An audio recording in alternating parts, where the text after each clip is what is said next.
नमस्कार, आप देख रहे हैं 4 PM और मैं हूं आपके साथ निधि तिवारी। गुरुवार 12 जून 2025 भारत के इतिहास का एक काला दिन। एयर इंडिया का विमान दुर्घटनाग्रस्त हो गया, जिसमें सवार 242 लोगों ने अपनी जान गंवा दी।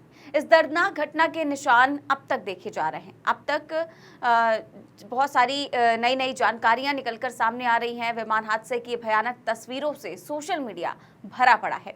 इस बीच हमारे देश के संवेदनहीन नेताओं की कुछ वीडियो भी सोशल मीडिया पर वायरल हो रहे हैं, जिसमें लोग ये सवाल कर रहे हैं कि क्या वाकई में राजनीति और राजनेताओं में जरा भी संवेदनाएं नहीं होती हैं।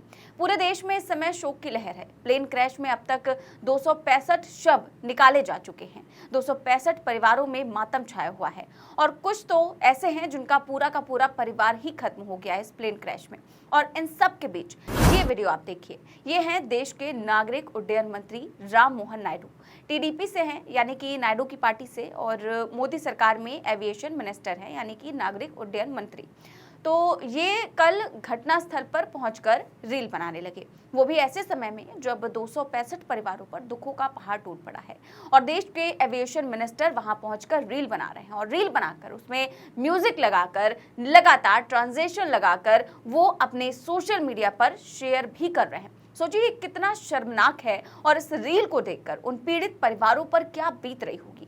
क्या ऐसे समय में केवल फोटो पोस्ट कर लोगों को जानकारी नहीं दी जा सकती? क्या रील बनाना इतना जरूरी था ऐसे संवेदनशील समय में? इस रील को लेकर के मंत्री जी की खूब आलोचना हो रही है। इसके अलावा केंद्रीय गृह मंत्री अमित शाह के बयान को लेकर भी काफी बवाल मचा हुआ है। क्या कहा है उन्होंने, पहले आप वीडियो देखिए। मैं एक बात जरूर कहना चाहता हूं कि ये एक्सीडेंट है, एक्सीडेंट को कोई रोक नहीं सकता।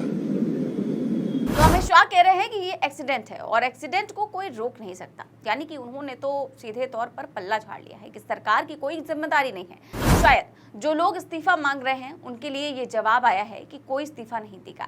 ये है मोदी सरकार का नया भारत। ना ये पहलगाम हमला रोक सके, ना ट्रेन एक्सीडेंट रोक सके, ना प्लेन क्रैश रोक सके, ना मणिपुर में दंगे रोक सके, ना कुंभ में भगदड़ में हो रही मौतों को रोक सके।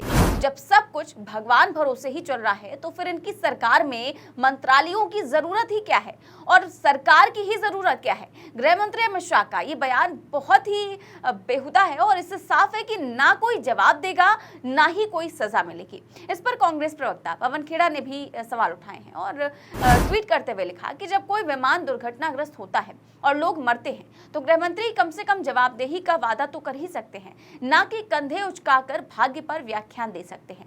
कोई भी दुर्घटना को रोक नहीं सकता है, ये त्याग है। अमित शाह का ये बयान जो है, अगर कुछ भी रोका नहीं जा सकता तो हमारे पास मंत्रालय क्यों है?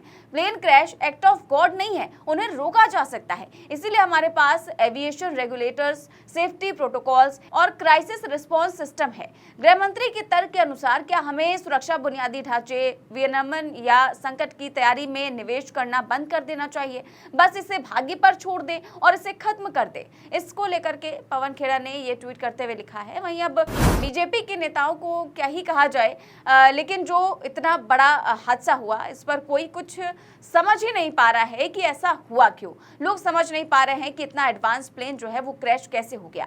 इस पर ध्रुव राठी ने क्या कहा, सुनिए। बहुत ही shocking plane crash. Air India की फ्लाइट AI 171 अहमदाबाद से लंदन जा रही थी। 240 से ज्यादा पैसेंजर्स और क्रू मेंबर्स इसमें बैठे थे और टेक ऑफ करने के सिर्फ 40 सेकंड बाद ही ये फ्लाइट बड़ी तेजी से नीचे डिसेंड करने लगी और लिटरली टेक ऑफ के 2 मिनट बाद ही ये प्लेन जाकर क्रैश कर जाता है गुजरात के रेजिडेंशियल एरिया में। ये पूरा इंसिडेंट इतना शॉकिंग इसलिए है क्योंकि इतिहास में इस स्पेसिफिक प्लेन टाइप के लिए ये पहला क्रैश है। ये एक बोइंग 787 ड्रीम लाइनर प्लेन था जिसका एक एक्सीलेंट सेफ्टी रिकॉर्ड है। आज तक इतिहास में ये प्लेन कभी क्रैश नहीं किया है। ड्रीम लाइनर की पहली फ्लाइट साल 2009 में उड़ी थी, आज से 16 साल पहले, और तब से लेकर आज तक कोई भी इस लेवल का हादसा इस प्लेन के साथ नहीं हुआ है। मैं जानता हूं बोइंग एज ए कंपनी का एक बहुत ही खराब ट्रैक रिकॉर्ड रहा है पिछले कुछ सालों में, जैसे कि उनके प्लेन टाइप B737 मैक्स। इसमें कई सारे मैन्युफैक्चरिंग डिफेक्ट्स देखे गए और कई सारे प्लेन क्रैशेस भी देखे गए हैं पिछले कुछ सालों में, लेकिन ये वाला प्लेन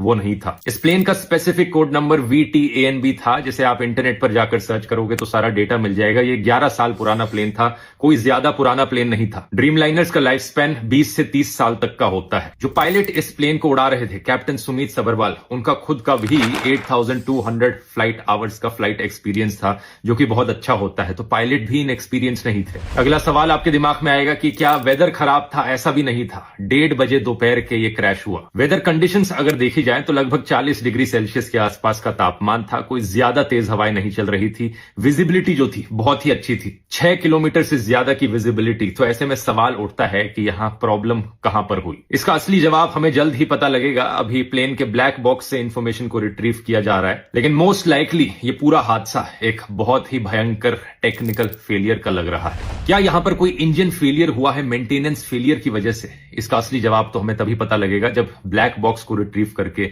सारी इंफॉर्मेशन पब्लिक में रखी जाएगी। लेकिन सवाल यहां पर पूछे जाने चाहिए इन दो कंपनीज से, एयर इंडिया और बोइंग। ध्रुव राठी हो या फिर कोई और, कोई भी ये समझ नहीं पा रहा है कि इतना बड़ा हादसा हुआ तो हुआ कैसे। ये जो ड्रीम लाइनर है ये काफी सालों से उड़ान भर रहा है, आज तक कभी इसमें कोई हादसा नहीं हुआ।